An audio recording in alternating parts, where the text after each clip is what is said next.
I'm thinking about tomorrow already. I'm thinking about the final. The final is here. Germany versus Turkey. Two teams that were undefeated in the first 8 Eurobasket games.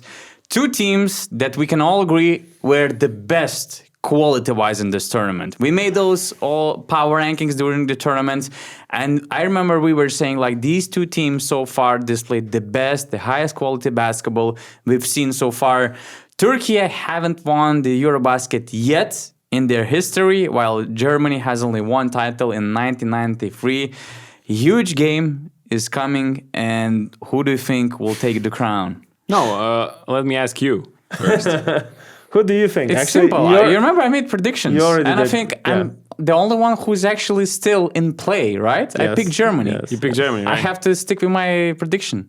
Although I have to admit, I have second thoughts, but hey, I'm not changing ships in sea. Okay, very During my important swim. During the hurricane, right? predictions. Look, I said it in my predictions video, which nobody listened to. They only saw what I picked. They didn't listen. Nobody except from 60 or 70,000 people, right? Yeah, but like the comments or whatever, they are like, Comments "Oh, are the best. you picking all this, whatever." But I said in this video, I see Turkey as the better team in this matchup against Greece, and I see them as a 51-49 favorite. Turns out they were a 99-1 favorite in that game. But anyways, I was saying from the beginning, there are two teams that look dominant, two teams that play quality basketball, two teams that deserve to be in the final, and we do have them in the final. And now, on that hype, the way that Turkey looked in this last game, the way they beat their opponents in the other two matchups in the knockout stage, the group stage, they swept through without no problem. I'm more hyped about them than Germany because I've seen Germany struggle, especially from deep. And you never know if you're not going to have another night like that. And with the defense that Turkey has been showing, I'm leaning Turkey now. I'm leaning for unexpected result because the whole tournament is like, Germany's the clear favorite. I think the clear favorite thing just won't apply. Like Turkey winning the Eurobasket wouldn't be unexpected now.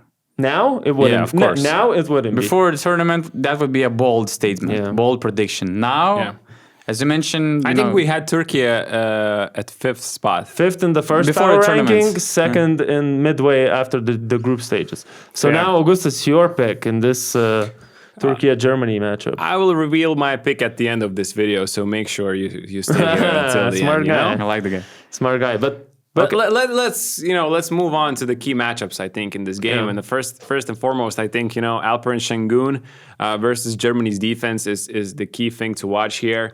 I think it's going to be much different from what we saw in the Greece game in the semifinal because Greece sent a lot of helps, and Alper and Şengün was able to kick out the ball a lot of times. He got some really nice passes under the basket, and others scored because of Şengün. He had like 6 assists, and it could have been way more than that.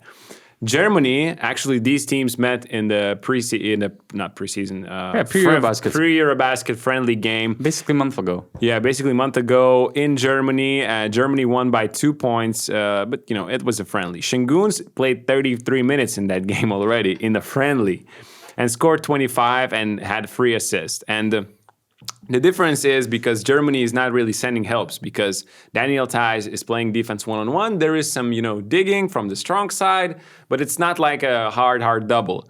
So it's going to be a different, I think, mentality of how Germany wants to stop Şengün.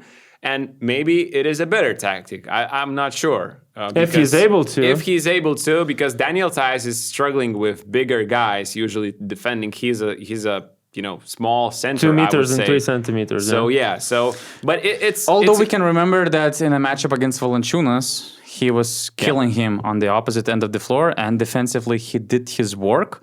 And at the same time, you can easily say that he's more difficult matchup to Şengün than he had against Greece, for instance. He will be one of the toughest matchups, actually. And he's just way more physical. You can say that he is shorter, that Şengün is bigger, but he's way more physical. He knows these dirty plays and stuff. Johannes Thiemann, his backup, he's also physical. So, I mean, that's where But for me, Germany can that stand their ground. front line is the vulnerable spot for Germany. For sure. And I think Şengün will have a big night. But will it translate to a victory? And another thing you haven't mentioned yet, offensive rebounding. I think this is going to be a crucial factor, and I think Şengün's going to dominate under the boards because Germany was struggling even against Finland to get their defensive rebounds sometimes.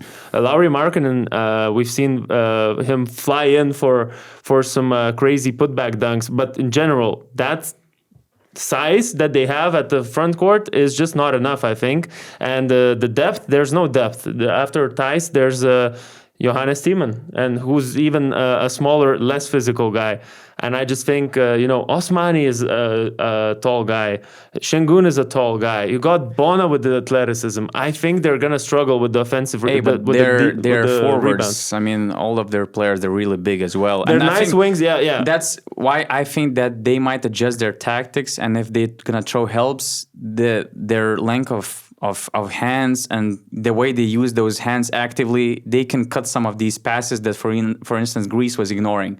Şengün was just dominating inside the paint, like dishing those assists, and nobody was trying to catch those ones. So I think that their length defensively also will help to cut those passing lines and to cut some of these passes that Şengün might throw to his guys. But now definitely they're going to respect guys like Osmani more. Yeah, and I also think it's not just about the front court. I think Turkey has Shane Larkin, who plays with the ball a lot. He's going to make someone work on the Germany team.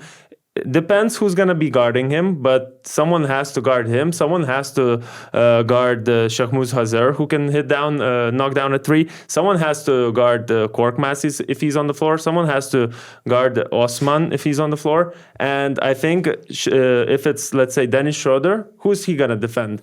If he's defending Shane Larkin, I think he's going to put a lot of, which he doesn't do. He's gonna have to put a lot of effort on defense, and he's gonna defend Sipahi or Şahmuz Hazer. I mean, probably that's the way to do that. That's the way to do it. But anyways, I just think also what Turkey has is also this perimeter threat, not just the inside threat with Şengün, but also they're shooting the best from the whole tournament from the 3-point line.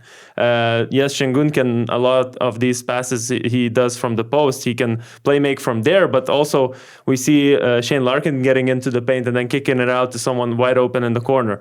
I think this is going to be a lot of defense that's going to be deciding this game, not just... I think you're just forgetting the fact that before the knockout stage, and actually in the beginning of the knockout stage, they still had the best defensive rating. And I think that you're just a bit ignoring their length and their size that they're going to throw I'm not on those other guys that you mentioned. I think like Dennis is going to guard Larkin, by the way. Could be the case. They're not leaving, and Dennis is not that bad as a defender when he's Larkin. into the game. And now it's the final game. So I think that he's going to... The game in the quarterfinals is history. Now we saw his improvement in the semifinals. And I mean, in the final, he's going to be locked in. He won't have this walk in the park defensively like we saw in many games. But I think we all agree that this final depends a lot on how Dennis Schroeder will play. Because if we get the Dennis version that we got in the quarterfinal, then Turkey is the favorite to me. But if we get the Dennis version that we saw in the semifinal and the good Dennis Schroeder version, then Germany is to me the favorite slide. Because you mentioned who is going to guard Larkin, who is going to guard Hazer, but I can say who is going to guard Dennis, who is going to guard Andy Obst, who is going to guard Franz Wagner, who is going to guard Bonga. He's a spot-up shooter and a defender, but who is going to guard the pick and pop of Thijs? I think Germany has more options offensively, even actually. It will really depend on the first couple of minutes because Germany, if they want to win, they can't allow Turkey to feel great in the beginning of the match. Because we've seen in this playoffs a lot, the team who starts better have so much more chances to win because it's a psychological game as well. The pressure is huge, but if you feel good, if you build that confidence in the first quarter, you have huge chances of winning because your opponent might never get into that rhythm and you are already in there to start the game. So huge first 10 minutes. Regarding Dennis, I cannot imagine him being in that mental state like he was in quarterfinals. But if I'm Ataman, I'm throwing Hazer, Sipahi on him and trying to get them under his skin and trying just to make him nervous to make him more about himself than others, isolate from the team. So we can expect some very aggressive, even dirty defense against him in the first few minutes And of the game. I think it's going to match up like this, like Seamus Hazer guarding Dennis Schroeder, Shane Larkin guarding Andy Obst, and Osman guarding on Wagner. France. Osman guarding Wagner, Bonga Osmani, for instance. on Osmani, and Tyson Şengün. Yeah. So everybody just really guarding their position, except I think that Turkey is going to throw Hazer on Larkin. And again, the quality of Turkey's offense will be crucial because Hazer Germany and Dennis. is the best team in transition offense. And if But they're both of making these teams defensive are, plays, yeah. but I mean, they're the best by far. And if they're making defensive stops, defensive plays, and you let them run, it might be a hard start. So once again, like against Greece, Turkey has to be very efficient or dominate the offensive boards. But if I'm Turkey, I'm letting Germany shoot. I'm letting like those two guys, the two leaders, I'm letting them shoot because that's a better risk than anyone else. And then you can shrink the floor. You can make sure, because I don't want Franz Wagner to get into rhythm by getting into the paint and getting the easy points first. I think I want to put a similar, not a Giannis wall like we saw in this game in the semifinals, but something similar where there's a lot of help inside, where it's suffocating. You don't really go inside because there's a lot of guys who's gonna help with their lengthy, arms and all that. And I think that's the better strategy against this Germany team, who has shown that they can struggle from deep, especially when it comes to Schroeder and Wagner. So. And what I like about Turkey, that it feels like they know how to slow the game down. Against Serbia, even against Greece. Greece didn't have any transition offense, okay, thanks to offensive rebound and scoring, but they know how to control the tempo. Their guards, they're already aggressive. They can pressure the ball all the time, so it already slows the game down. So with smart fouling, I mean, Turkey is capable of doing that. They have those guys who can run. Guys like Cedi Osman, the way he runs in transition offense, he can do the same defensively against Franz Wagner, for instance. So I think that the team is capable of taking something away from Germany, for sure. It's going to be really interesting because I think like Germany also has the ability to go switch all mode, and we did not see that really, from Greece in the semifinal. Greece just couldn't stop Turkey's offense because they were not switching. Turkey were doing whatever they wanted really, and Greece and Germany can actually do that with Thijs, but also if Osmani and Şengün plays well down low, then it's, you got to pick your poison. You can't really give up those mismatches so easily. So really an interesting, to see what tactics both coaches choose. Oh, yeah. And Turkey killed Greece's ball movement. They just isolated them from any ball movement. They forced them to turnovers. Germany has way more better ball handlers on their team. They're bigger just in general. They have more size in the backcourt, so it's gonna be harder for Turkey dominate from the defensive standpoint as it was against Greece, I think. Yeah, but that hedge was insanely good against Greece. So, I mean, Germany also saw that hedging defense, in the semifinal also against Finland. So they quite know what to do. Yeah, but and Finland at the start was good actually doing that. Yeah, Dennis had 2 turnovers, but after that he just started cooking by himself. So a lot of interesting details. Game. We're talking about an amazing game. I really can't wait. I want to also touch on one more thing that is not to do with X's and O's and all these stats that we're looking at and everything else.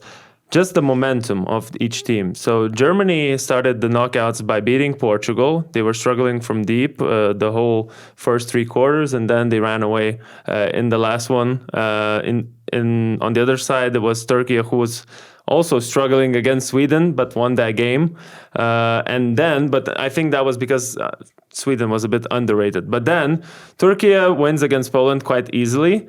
Meanwhile, Germany struggles with Slovenia. And you can see, like, for a second game in a row, they're struggling shooting, and their momentum is not there. And I think now in the semifinals, which team do you think has that more of a positive vibe winner mentality between these two? Because in my eyes, what I can see Germany collapsing psychologically much more than I can see Turkey collapsing right now. Probably because for me, I think that Turkey was more tested before the final game. I mean, they played Serbia in the group stage. They proved they're better and they proved they're dominant.